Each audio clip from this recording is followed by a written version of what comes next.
ราะใจมันหาฉันจะหลอกจะลวง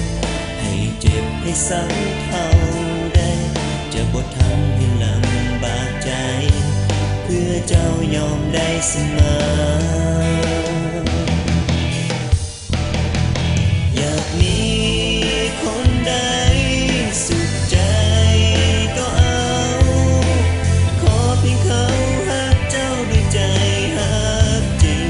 ที่แท้แต่หากวันใดปวดใจเมื่อยล้าขอจงหวนกลับมาทางนี้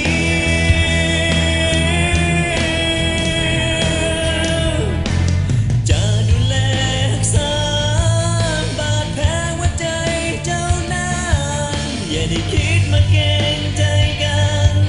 คอยนั้นยินดีปลอบใจขอเพียงให้เจ้าหา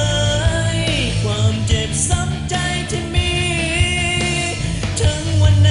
วันนี้เป็นคนนอกสายตาก็ยอมใจ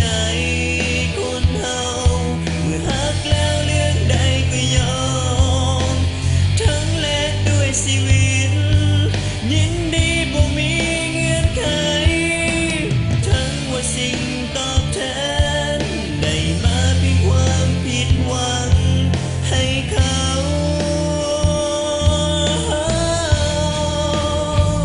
เป็นสุขก็พอใจ